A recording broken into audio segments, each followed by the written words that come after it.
All right. Hello again, adventurers, and welcome to another exciting daily vlog. This is daily vlog number, 68? And today, I am finally back to my computer.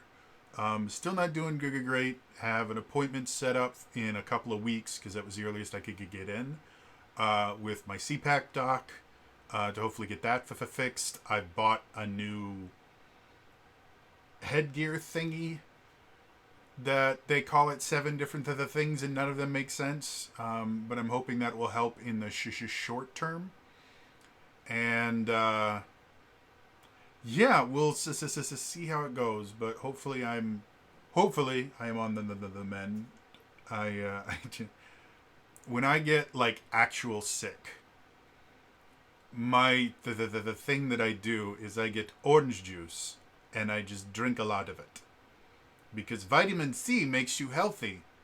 Now, I don't actually care if that's true. Like, if anyone is starting on their keyboard going, actually, vitamin C has nothing to do with your immune system and it does this, I don't fucking care. My brain thinks that it makes you better, and I'm good with that. Also, orange juice, not bad flavor-wise. I like orange juice. As far as citrus drinks goes, I like orange juice. So, today, I want to talk about 2 completely unrelated things that I have related in my brain, because that's how my brain works. There have been 2 kind of really big companies that have gone belly up in the past, like, week-ish here. And the thing that I see over and over and over and over and over again is this like outright shock of, oh my God, how could this happen? It doesn't make any sense. I even saw in one of their cases, I saw someone go, this is the dumbest move ever. Why in the world would WB close down something with such value when they could have sold it off? And it just goes to show me how little people understand business and how little people have been paying attention. So the 2 businesses that have closed their doors recently, Rooster Teeth, which if you're not familiar with the term, it's a nonsense term. Roosters don't have teeth, but Rooster Teeth was one of the first, I guess you could call it the first like YouTube hit. It wasn't on YouTube, though. Rooster Teeth created a show called Red vs. Blue. And they were really big in the machinima scene, which, if you're not familiar with the term machinima is basically where you use in-game assets from a video game and you use them to tell a story that the video game is not telling.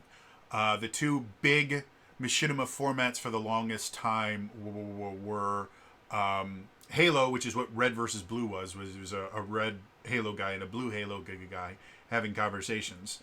And then World of Warcraft had a massive machinima scene. And so you basically use the in-game animations and stuff like that, and then you put voiceover over it. Sometimes you add some editing stuff to make it a little bit more interesting, but it was a really unique creation style that really just doesn't happen anymore with the proliferation of things like Unity and a bunch of other animation studio software kits. People are a lot more often using those kits as opposed to trying to do the machinima thing where you have to basically work around what is already programmed into the game. But anyway, so Rooster Teeth, 21 years ago, started this thing called Red vs. Blue, and it became a massive, massive channel that actually created they had their own website that you could go to watch their proprietary stuff. They've actually made some really, really popular stuff over the year. RWBY, something like that. What was it again? It's RWB. Yeah, RWBY. Was one of the things they created. Genlock was a robot mecha style thing. RWBY was kind of an anime style thingy. And then specifically Red versus Blue had been going on for this entire time in bits and pieces. And they've done a ton of other things. They have a podcast network now. But Warner Brothers, who currently owns Rooster Teeth, said earlier this week, I think, yeah, we're closing Rooster Teeth down, and everybody that works for Rooster Teeth is done. The Rooster Teeth podcast network, which I think is called The Roost, that apparently is not gone yet. But if you read between the lines, it's going away too. They're either going to sell it or they're just going to close it down. The other really big closure recently, and I have to remember, I want to see if I can...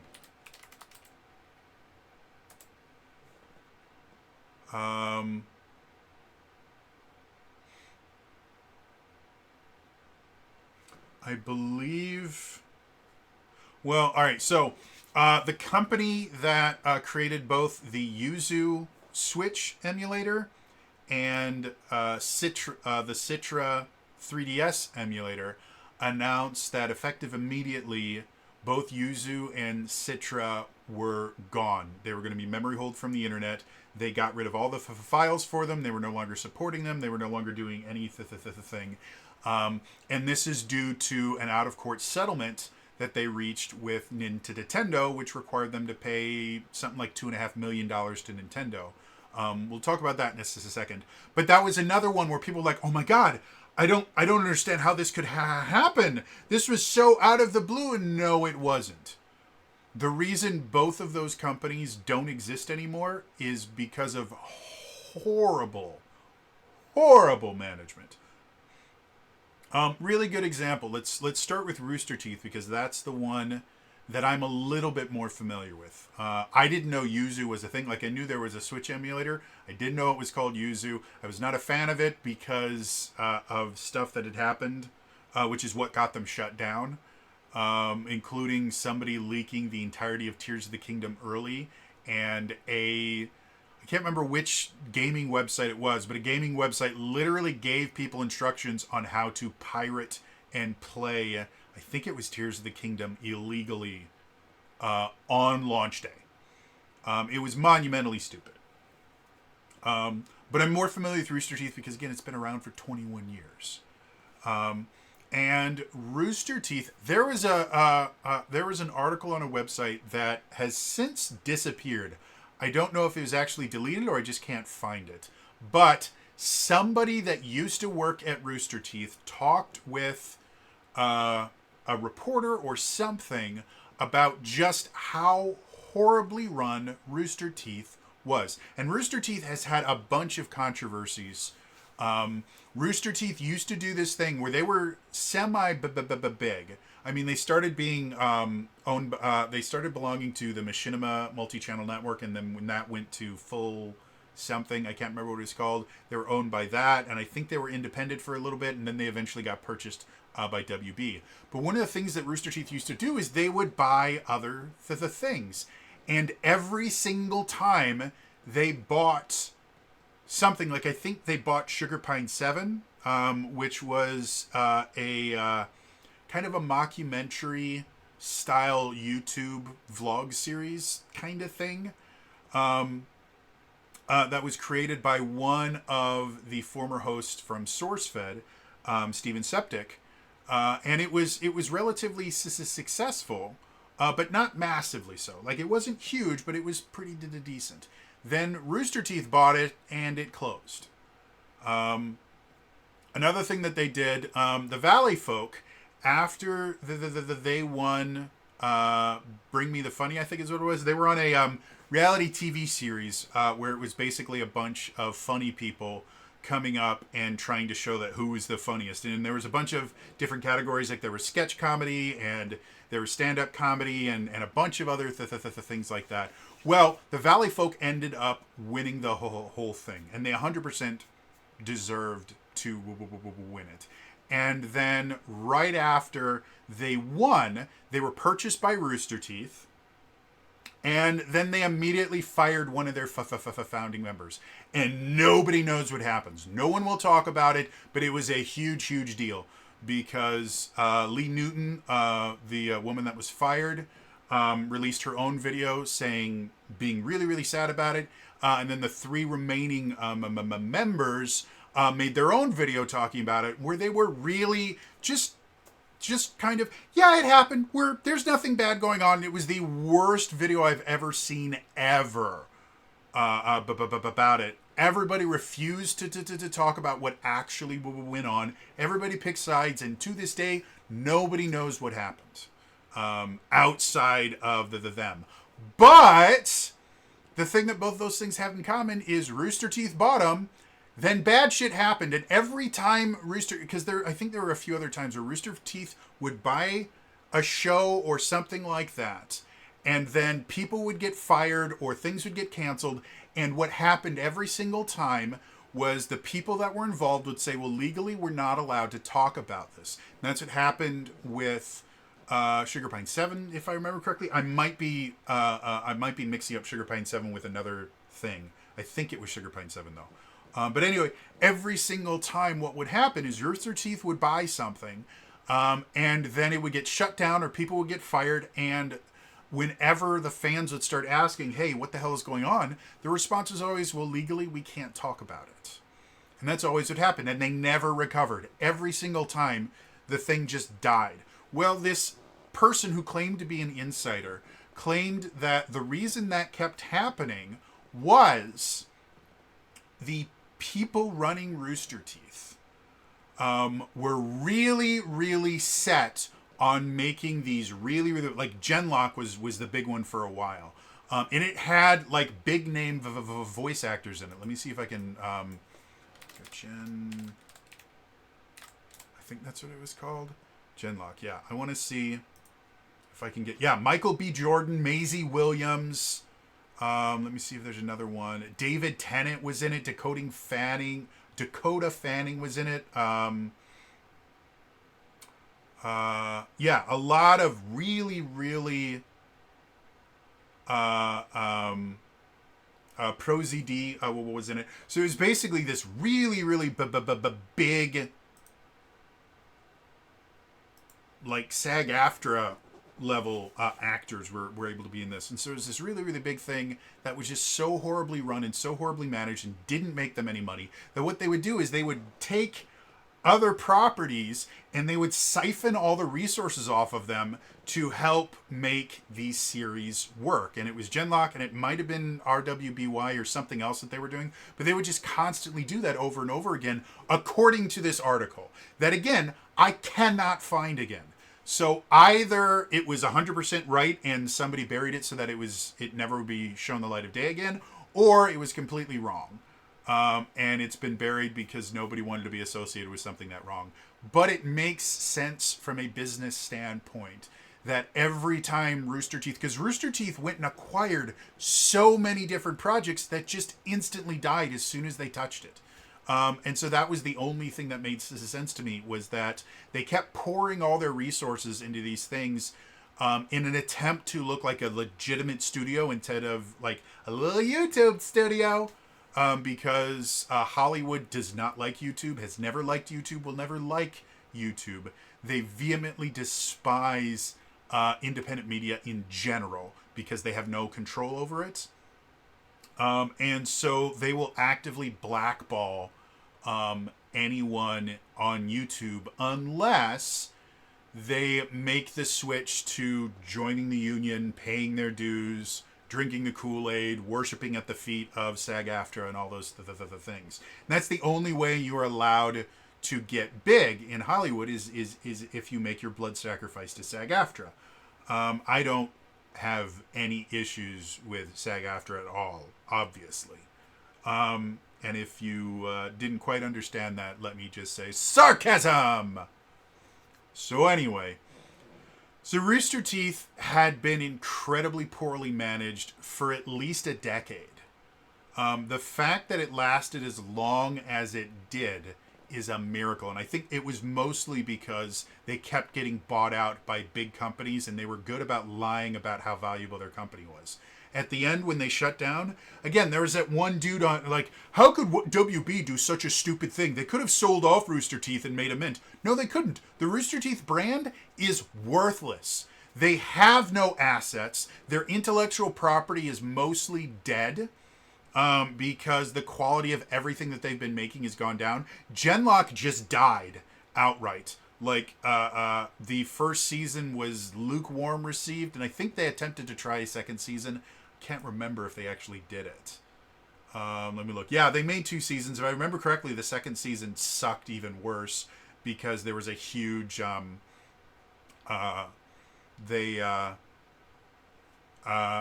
had to take a budget cut because it didn't make any money. Because again, the company was run by absolute business morons. And there were other things that came out a little later, like Mika Burton had an article that she published about just how bad the abuse was that she got at Rooster Teeth, which you can believe it or not believe it, whatever. But there were a lot of people that came out in support of Mika Burton, and other people that claimed similar, not exactly the same, but kind of similar in supporting experiences. And then Rooster Teeth itself had to come out and say, yeah, we screwed up. We're going to try and do better. And that tanked the value of their brand. Again, Rooster Teeth should have gone belly up probably 4 or 5 years ago. Funny enough, I'm assuming lockdowns and everything like that probably helped keep it limping along a little bit longer, just because people were forced to stay home and watch TV and do stuff that you can do at home. And I would assume their numbers, like every other streaming service on the planet, probably went up a little bit as people went, you know what I haven't seen in a while? Rooster Teeth stuff. But yeah, I think it was last year they pulled all their stuff off of YouTube and put it all behind a paywall on their Rooster Teeth website, which I've never used, but my understanding was it wasn't a fabulous service in and of itself. Like, it worked, but that was about it, and it didn't work all the time. And they went from being able to generate passive, mediocre, but passive income from YouTube to, no, we're going to go to an exclusively subscription-based service, and none of the stuff that they were making was good enough to pay a fee for.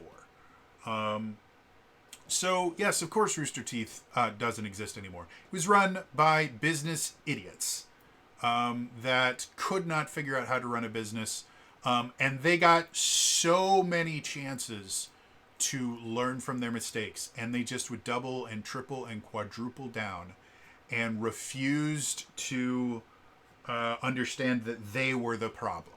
So that's why Rooster Teeth doesn't exist anymore. Does that mean that all the people that lost their jobs deserve it? No.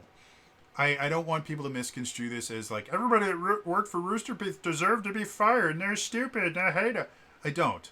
I mean that the management team for Rooster Teeth, whoever was running the damn channel, were idiots. And they deserved to lose their jobs. The people that were making the calls. Everyone else that lost their jobs as collateral damage to that really, really sucks. And I wish for the best. To be blunt right now, everybody is losing their jobs. Every industry in the country has had massive layoffs over the past 2 years. So yeah, it's been really interesting to see people freaking out about, look at all these journalists losing their jobs. Yeah, well, literally so is everybody else. There has not been a single company I'm aware of that has not laid off massive portions of their staff in the past 2 years. It doesn't exist. The only place where jobs are being created is government jobs, where they created something like 1.5 million government jobs in the last year or something like that. But all the private sector jobs are down massively. And jobs in general, less people are working, but there are more jobs, which effectively means that more people are working multiple digit jobs to make ends meet because of inflation and purchasing power of the dollar dropping like a rock, where what a dollar used to buy you before doesn't. And part of that is inflation, and part of that is just market forces because we did stupid things for the past 4 years to our economy. So, yes, it does not surprise me whatsoever that Rooster Teeth is gone. I feel really, really bad for the employees that lost their job because management was monumentally stupid. But I do not feel bad for Rooster Teeth, the entity, or the managers of Rooster Teeth, because it's their damn fault that it died. When we get to the Yuzu Citrus situation, it's even more stupid. So, the reason that Yuzu and Citra are gone is because Yuzu, on the day that Tears of the Kingdom released, Yuzu released file updates that only their Patreon supporters could access that made it so Tears of the Kingdom could run on their Yuzu emulator. On the day it came out. Not a week after, not a month after, the day it came out. And technically it was playable on Yuzu before that, because again, it was leaked early, and somebody else created the fixes that were required to get it to run before it came out, and they used the Yuzu emulator. So the reason that Yuzu doesn't exist anymore and Citra doesn't exist anymore is because Yuzu was charging people for the ability to pirate Nintendo games. And they just so happened to aid in the piracy of the biggest Nintendo game to come out last year. That's why they're gone. Emulation has been a contentious thing since it started back in the 90s. And Nintendo specifically hates emulation with a passion. And a lot of that has to do with Japanese business practices and the fact that Nintendo, for the longest time, owned the market.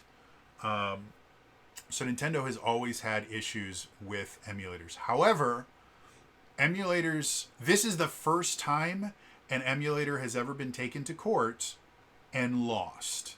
Literally every other time there was a PlayStation emulator called Bleem for the longest time that Sony took to court, I think multiple times, never won. Ever. They were able to get kind of minor injunctions that basically said that Bleem was not allowed to advertise PlayStation games on any of their packaging, because you used to be able to buy Bleem in the store. Basically what it was a program that would let you play PlayStation discs on your computer. And because of that, it also allowed you to do things like upscaling and stuff like that. It made them look nicer. But it wasn't the kind of full-on, I can just download games from the internet and play it. You theoretically could do that with Bleem, but I think you needed to do... The Bleem that you actually bought in stores was literally just for playing PlayStation discs on your computer. And that's how they were able to get away with it for so long. Every other emulator has always been, not open source, but always been for free to download. And they always come with this warning of effectively, hey, illegally downloading ROMs, which are the files that you need to play cartridge-based games, is illegal, and we don't want you doing that. The only reason we provide this is so for preservation purposes. It is 100% legal for you to take the games that you own, dump all the files onto your computer as a way to preserve your copy of that game. That is 100% legal, and that has been found over and over again in court cases and things like that. That is 100% legal. Most people that use emulators don't do that. And so it's always like there's always been this little dance of, hey, we're going to pretend that you're not illegally downloading ROMs, and you're going to pretend that you're not getting our software specifically to pirate video games. And the other thing with most emulators is it would take, especially once newer systems started coming out, it would take a long time to get to the point where you could actually emulate a system. And so most emulators, like when emulators are coming out in the late 90s, they didn't work super well. And they were basically just emulating old 8-bit and 16-bit systems when the N64 and the PlayStation were really, really big. And there would always be this kind of couple year delay between the system coming out and you being able to emulate it, because that stuff takes time. And definitely you weren't able to instantly emulate brand new giga games. Like PlayStation 3 emulation right now still sucks. And to my understanding, there is no PS4 or PS5 emulator that actually works in any decent matter.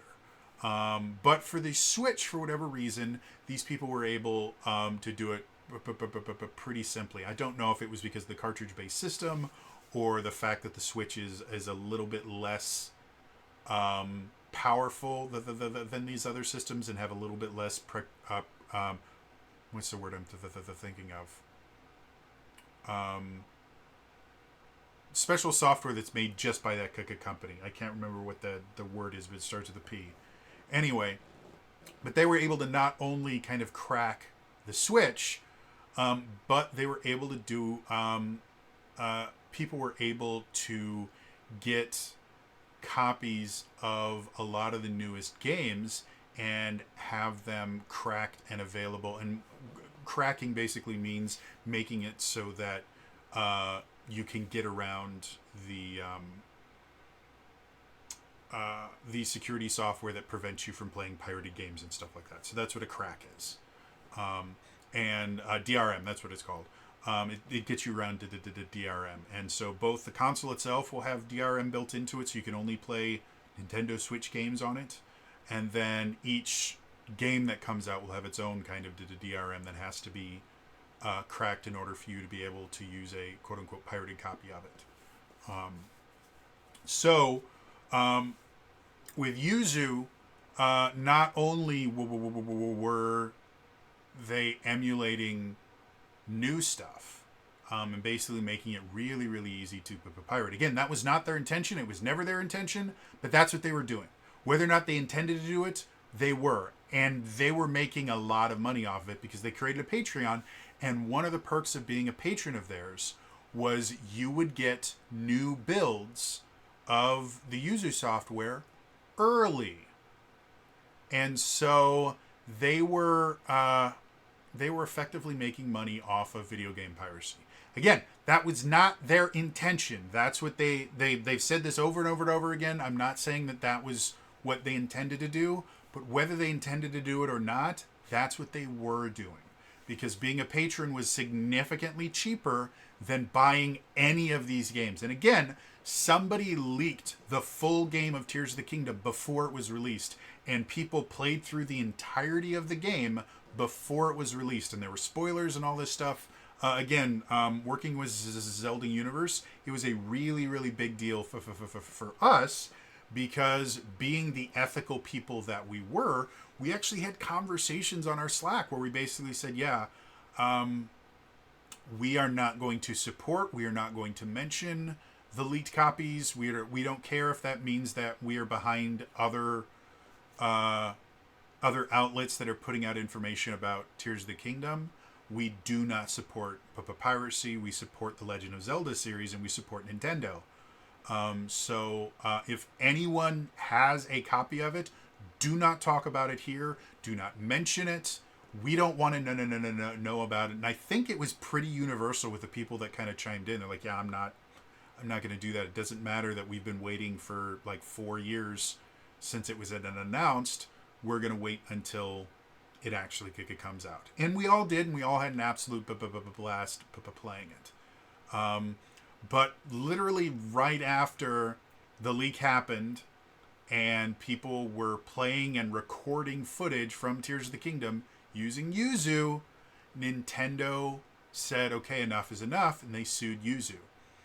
Or the company that makes it. I don't know if the company name is Yuzu or whatever, but they sued the company. And again, Nintendo has done this over and over again. I was talking to someone about the idea that they said that Nintendo is very litigious. They're actually not.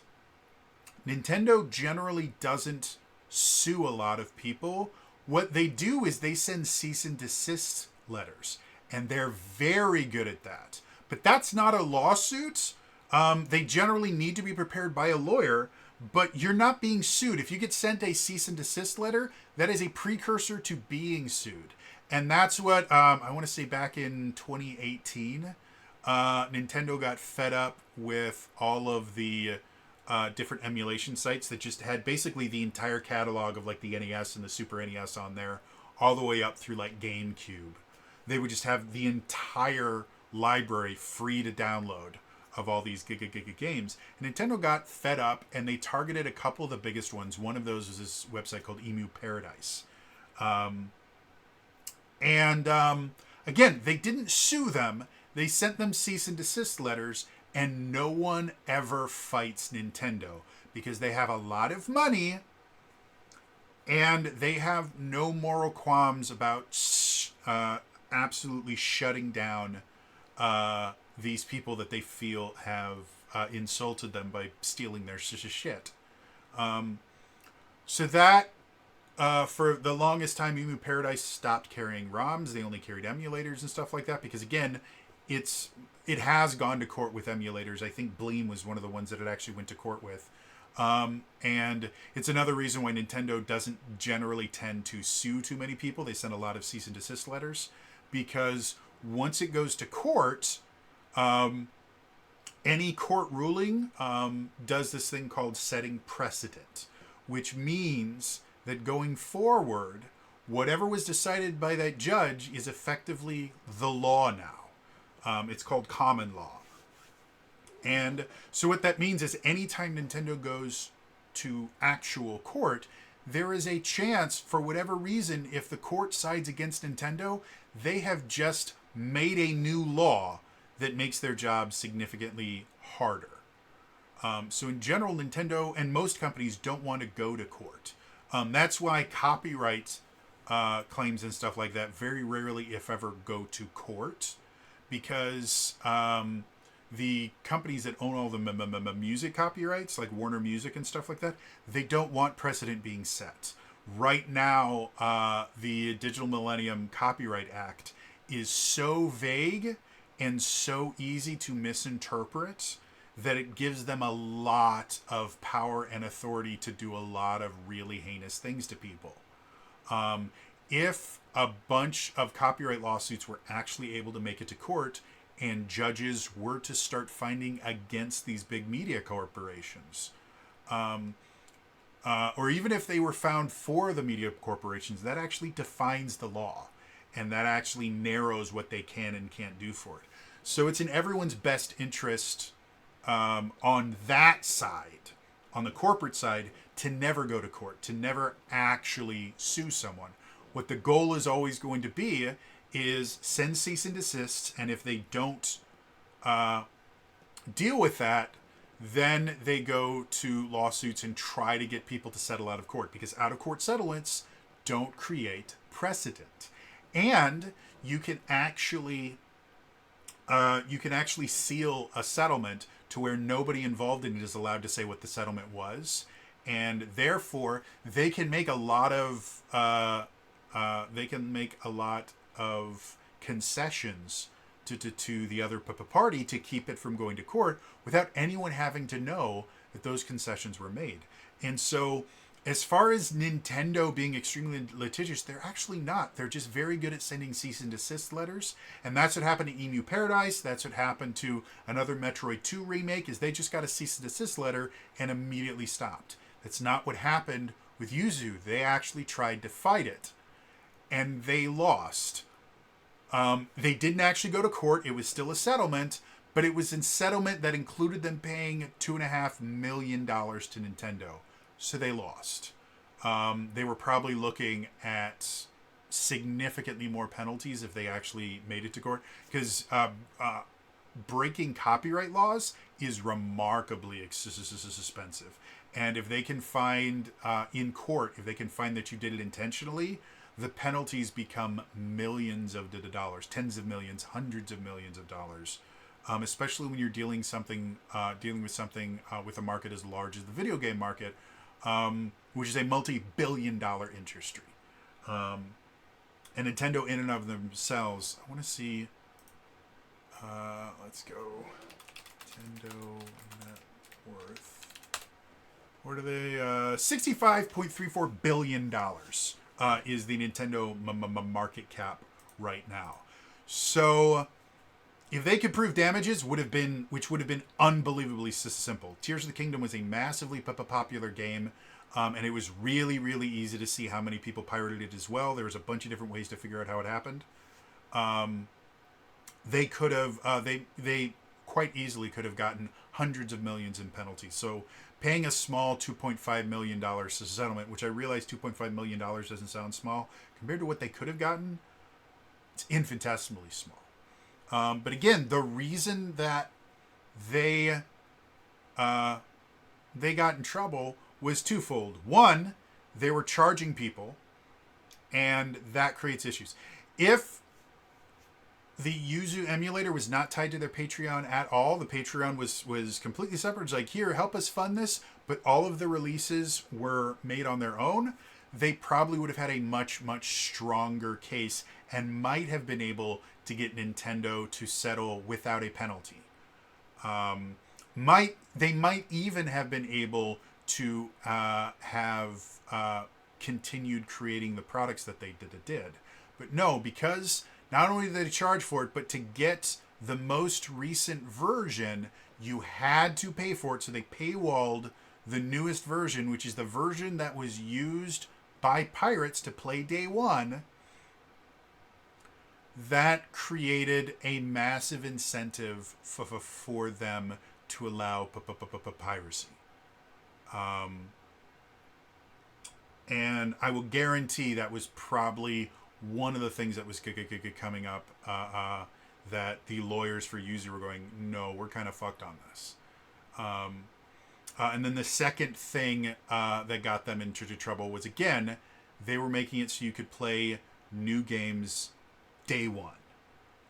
You can't do that. I get the idea. Like, I'm a huge fan and huge proponent of the idea of archiving media in general. There are shit tons of games that simply do not exist because they were released on consoles that you couldn't readily back up their stuff, or released in places where you couldn't readily back them up, and then they just disappeared into the ether. And I don't like that. I think any kind of art that has been created should be preserved in some way. So I am 100% a supporter of archival processes, and I support emulation in general. There's a lot of things that emulators do that are wonderful. My personal favorite thing that requires emulators is randomizers. Newer games are getting the idea that randomizers are super cool and awesome, and are starting to put them in. Like, what is it? Bloodstained Ritual of the Night, I think is what it's called. They have a randomizer built into the game. It didn't come out until a couple years after the game came out, but they, as part of the Kickstarter, they had promised to put in what was it?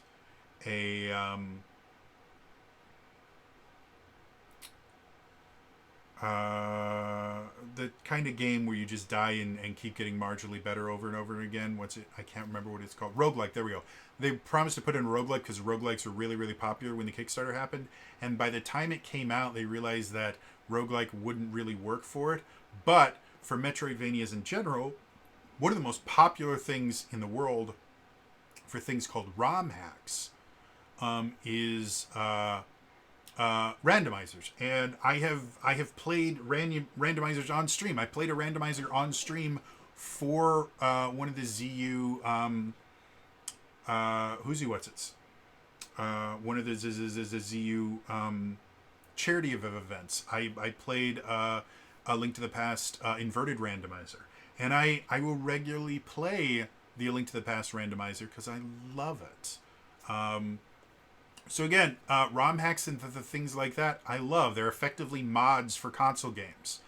They can do a lot of cool things. Some of the mod hacks will create brand new games. Like there's a lot of hacks for the original Legend of Zelda and Legend of Zelda 2 Link's The Adventures of Link, where they physically change how the game works.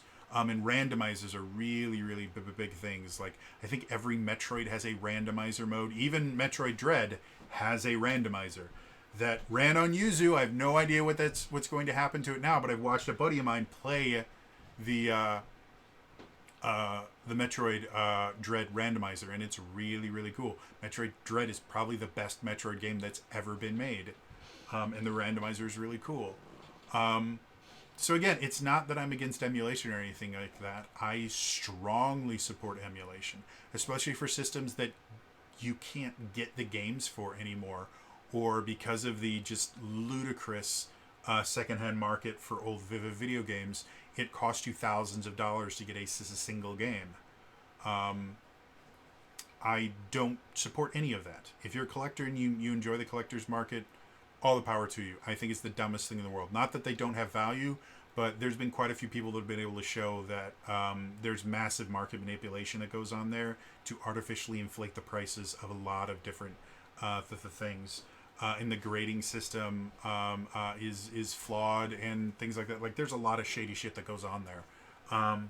So yeah, but no, the reason that Yuzu and Citra, and it sucks, again, I can neither confirm nor deny that my physical 3DS may or may not have Citra on it so that I can play the fan translations of Dragon Warrior Monster games that never came out in the US.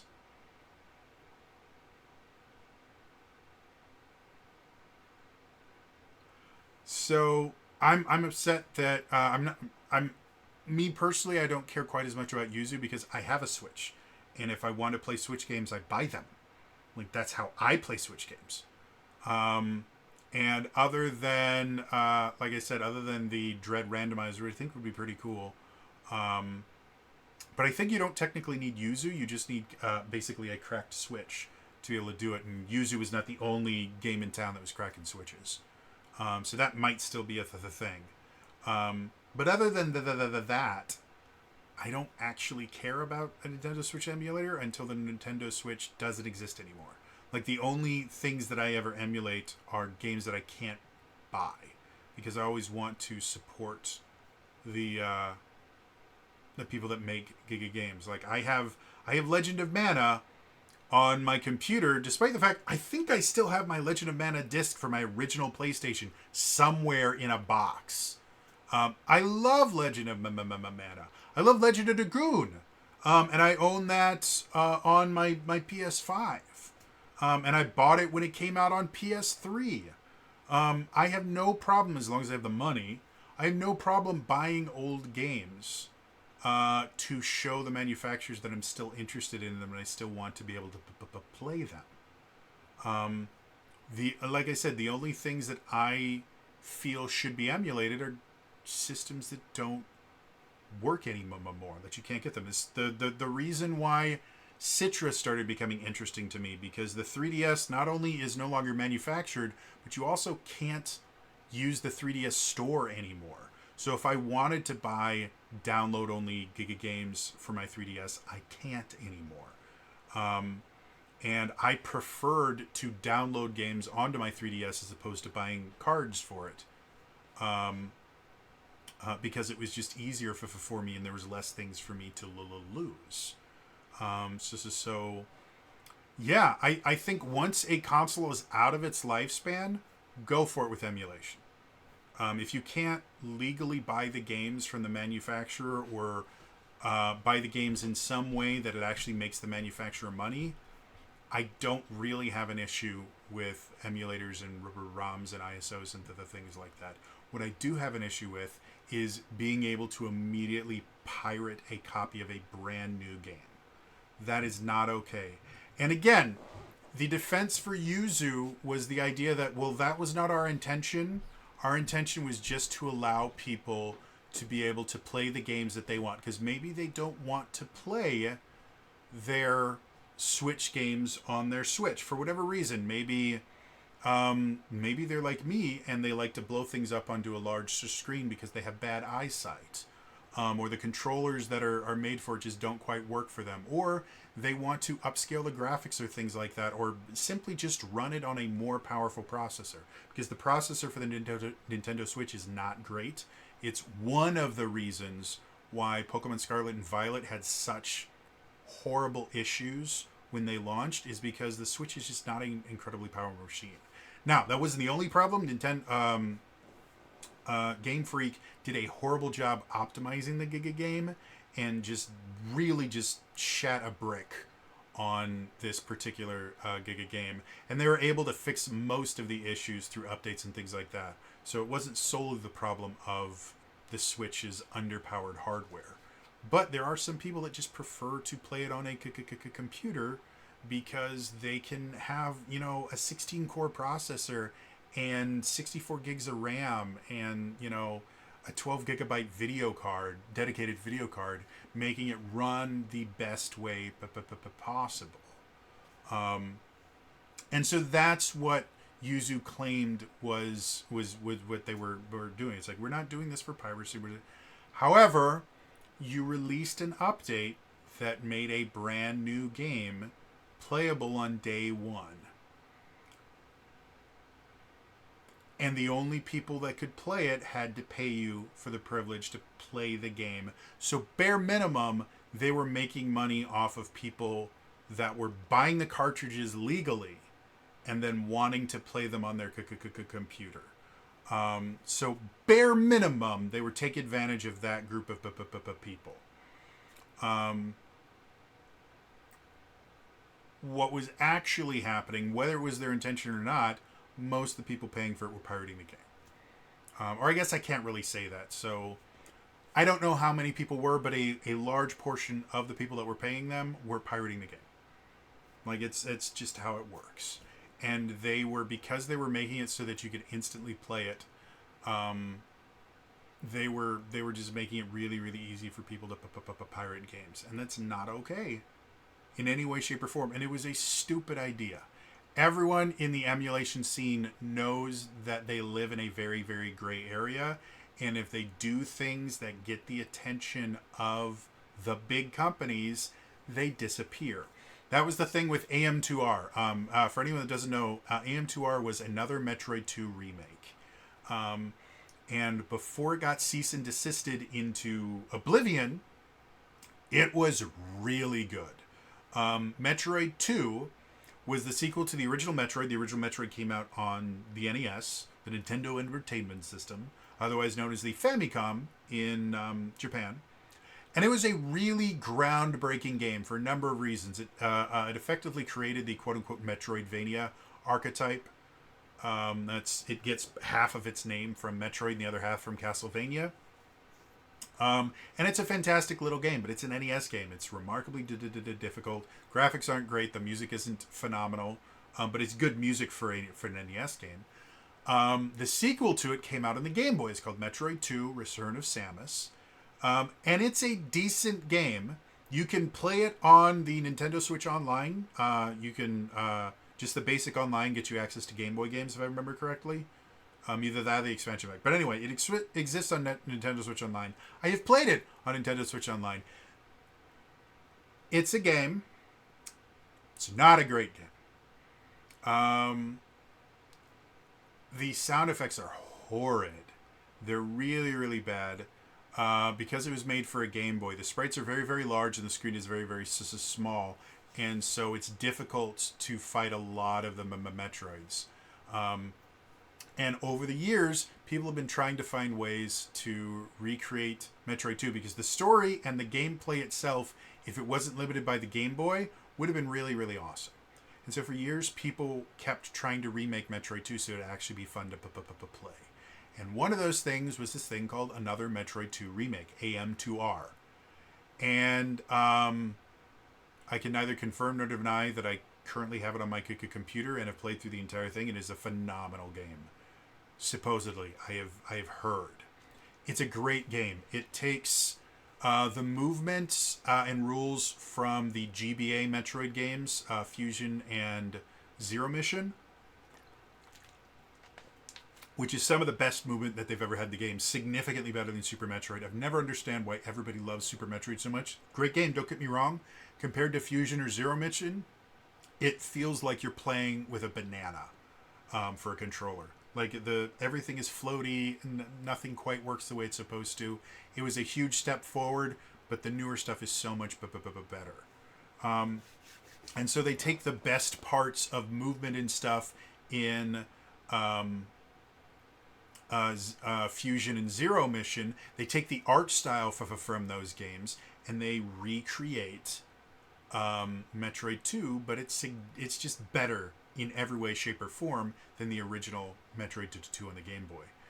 And then like a year after it came out, the remake for 3DS, Samus Returns, came out.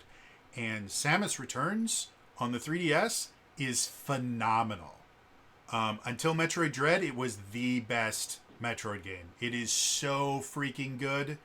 It is upsetting how good this game is. But a year before that, when it was still in production, I don't think it had even been announced yet. AM2R came out with its full release where you could play the entire game because they'd been slowly building the game. And I can't remember who it was. It might have been IGN or Kotaku. They did an article about it, which everyone in the community was like, no, don't do that. And as soon as Nintendo became aware, they instantly sent them a cease and desist, and it disappeared. I think it took less than a week for the game to just disappear from everywhere. And again, if you're sneaky, you might still be able to find that final build somewhere. But it instantly disappeared because cease and desist happens and no one wants to take Nintendo to court. So, yeah, the entire emulation community and ROM-hack community and things like that have always understood that the only reason they exist is because the big corporations allow them to exist to a point. Again, if Nintendo could crush all of emulation, they probably would. And again, that has everything to do with just how businesses work in Japan and how Nintendo works in Japan, as opposed to them being these evil, vindictive people. They're not. The people that work at Nintendo are wonderful. I know a lot of people that have met like Shigeru Miyamoto and other like big Nintendo names, and they're all wonderful, lovely people. Business works very, very different in Japan than it does here. So everybody understands that the way that emulation keeps going is you don't make money off of it, or if you do, you find a way to make it look like you're not making money off the emulation. And you don't do modern stuff. Or if you do, you find ways to make it less desirable for people to pirate it than it is for them to just go out and buy the game themselves. Yuzu could have very, very simply refused to release updates that allowed Tears of the Kingdom to be played, because they did have to release updates and things like that, because when Tears of the Kingdom came out, the Switch had to be updated to deal with the nonsense that was put into Tears of the Kingdom to make it work. And there were threads upon threads of video game developers being absolutely blown away by the fact that Tears of the Kingdom not only existed, but was able to run so smoothly on a Nintendo Switch. Like the build system and all the stuff that you can do in it, the physics engine that they created for Tears of the Kingdom, according to a lot of other people when it first came out, shouldn't exist. It shouldn't be possible for the physics engine to do the things that it does that allows you to build the nonsense things that you can build in Tears of the Kingdom. By the way, if you have not played Tears of the Kingdom, it is a phenomenal game, if for no other reason than to just build random shit.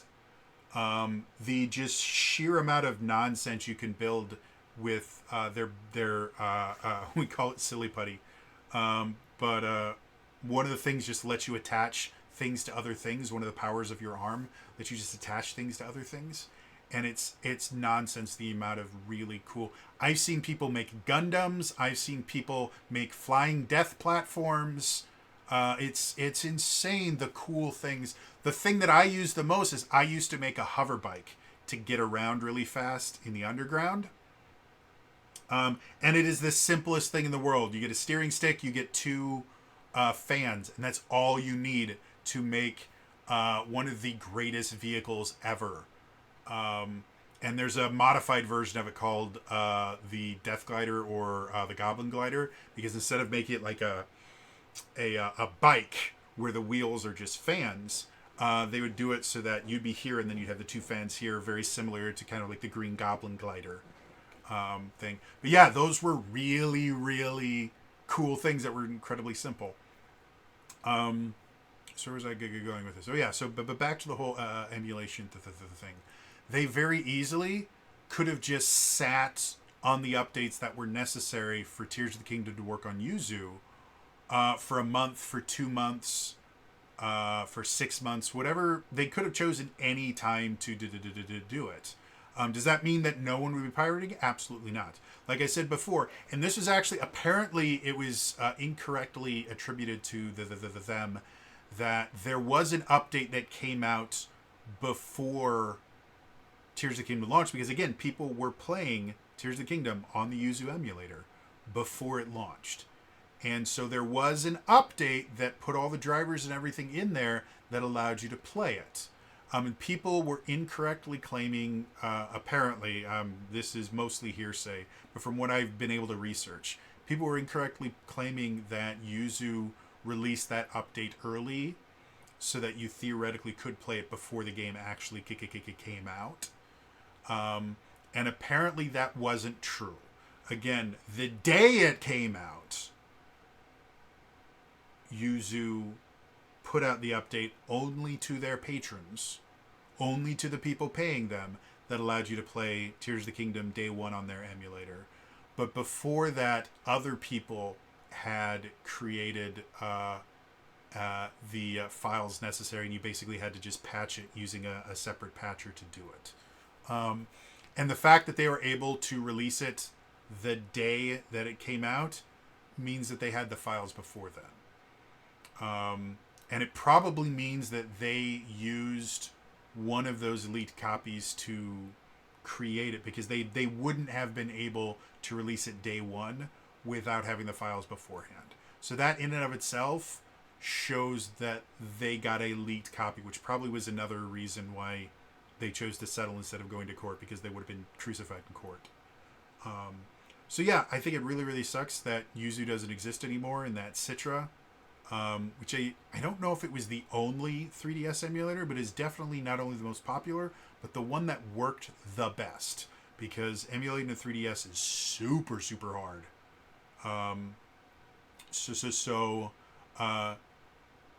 Yeah, I mean, it sucks that they're gone, but the reason that they're gone is Yuzu was run by dipshits that don't understand how businesses work. Specifically, they didn't understand how copyright law works, and how court cases work. Because if they had anyone with a brain on their staff, they would have found a way. I'm not saying they shouldn't have been paid for what they were doing, because what they do is really, really hard, and being able to make a living off of that is important for it being as good as it was. What I'm saying is they should have found a way to distance their Patreon from Yuzu. It's not difficult. And they 100% should not have been giving early copies to their patrons. That was a monumentally stupid thing to do. And I think a lot of people had mentioned that before everything blew up. Again, the reason that this all came to happen was Nintendo's big game that they've been hyping up for years got leaked and cracked before it was available on store shelves. And that is the biggest slap to the face to Nintendo you could have had. And again, Japanese business, profit is not the reason you make a business. Power and prestige is why you make a business in the Japanese market. And it doesn't matter how much money your company has if it looks weak. And so Nintendo had no choice. If they hadn't gone on the offensive and completely obliterated Yuzu, the company would have gone down, like massively, because that's just how businesses work in Japan and Asian markets in general. Japan and China are the two biggest ones, and they technically have a somewhat similar business style where prestige and how the company looks is significantly more important than how much money the company makes. Fascinating thing I learned in college. In Japanese business negotiation, during a business negotiation, the person that speaks first is always the business that is in the lesser position. That's just what is expected. And so what happens is whoever speaks first is basically admitting, hey, we are lower than you. And they will be expected to give up a lot of concessions for the honor and the view, the external view of them doing business with this other company. So a really common tactic when American businessmen would negotiate with Japanese businesses is they would sit there in silence. Because in America, silence isn't okay. We have to fill it with something. We're not allowed to be quiet, especially not in a business situation, because time is money, and if you're not talking, you're not making money, and that means you're losing money. And so what would happen constantly is these American businessmen who had no idea how it worked would go into a meeting, and they would immediately start off by introducing themselves and talking and stuff like that. And to their Japanese partners, that was them saying, hey, yeah, you guys are significantly more important than we are, so we're willing to make whatever concessions is required to get your business. And then they couldn't understand why they just kept getting these kind of insulting offers. And they're like, no. Because in the U.S., it's all about dollar. You know, got to get them dollar bills. And if you're making money, it doesn't matter how good or bad the company looks, aside from what that does to their bottom line and how valuable it makes the company. Japan, it's the exact opposite. It's all about how the company looks. Even if the company is going bankrupt, if they look good and they have a prestigious thing, businesses will make really unprofitable deals with this company because it makes that other company look good.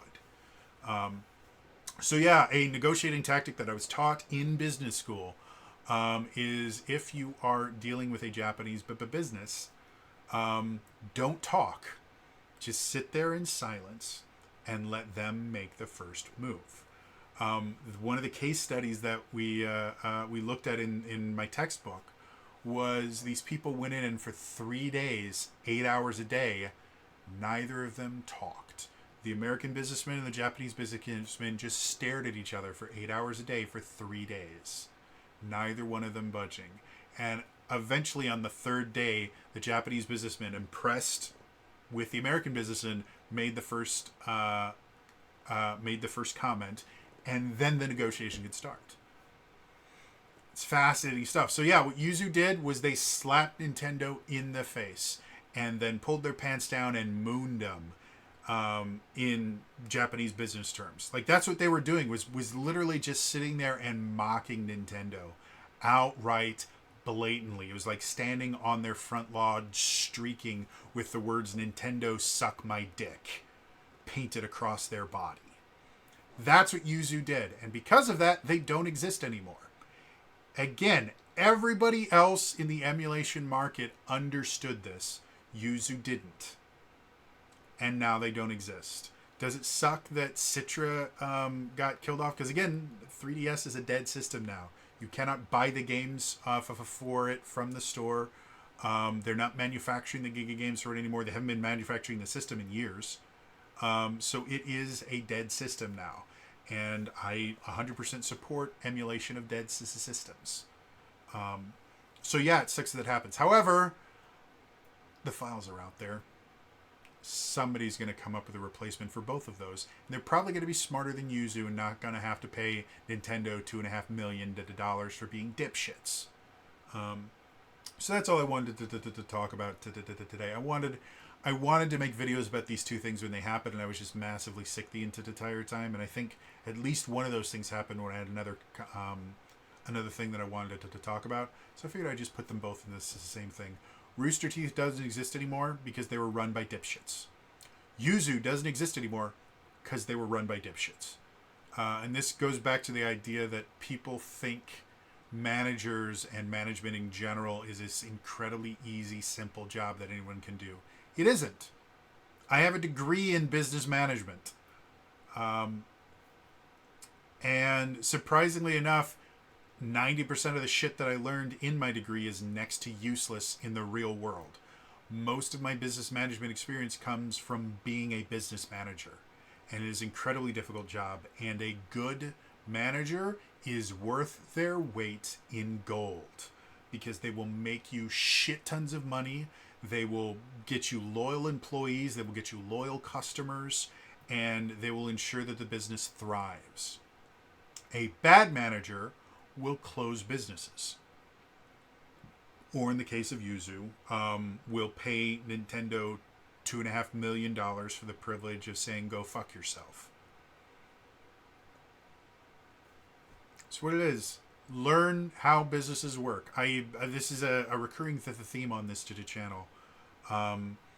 Business is not a dirty word. Profit is not a dirty word.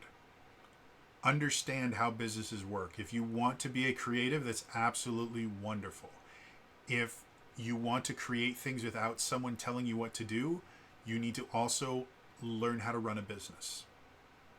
That's how it works. That's how it has always worked. If you want to be your own boss, you have to learn how to be a boss. You can't just decide, I'm going to be my own boss, and then go, well, I don't like being a boss. It doesn't work that way. Either you have someone else do the hard work for you, or you do the hard work yourself. But you don't get to just pretend that the hard work doesn't exist and then get mad when the business fails. Hard work has always been there. Running a company is incredibly difficult. Running a store for 8 hours a day is incredibly difficult. And I know this from personal experience. There's so many things that happen that nobody is aware of. And it's so easy to absolutely destroy yourself completely unintentionally. I watched managers come in with MBAs, which is a master's in business administration that is technically the kind of Rolls Royce of college degrees for a manager. If you have an MBA, you are considered a very, very competent manager. Especially if you get an MBA from like the Wharton School of Business or something, one of the really prestigious Harvard Business School or something like that, one of the really prestigious business schools, you are considered to be a diamond in the rough. Like, you are considered invaluable. And I've watched people come in with MBAs and completely tank stores because what is taught in business school is created by people that have never worked in actual businesses and have doctorates in business and have worked entirely in theory and psychology and have no idea how an actual business runs. And that's what 90% of my degree was. Take the time, learn how businesses work, or you'll become the next Rooster Teeth or Yuzu. That's how it works. Anyway, hope you guys are having a good time. Thank you to everybody that's been so nice while I have been sick as a dog. I'm hoping I'm better. Due to my own experiences, I don't trust me being well enough to make this video as me being better. I know how my brain works. So I think I'm probably going to get sick again, but we'll see. But anyway, thank you so much to everyone that was so kind and said all those nice things about me. It really does help, especially with how bad my depression gets. Having people, even if you're blatantly lying to me, having people say that they actually like the stuff that I do is really, really nice. So anyway, it's going to be all for me today. I will see you guys tomorrow. All right? Bye-bye.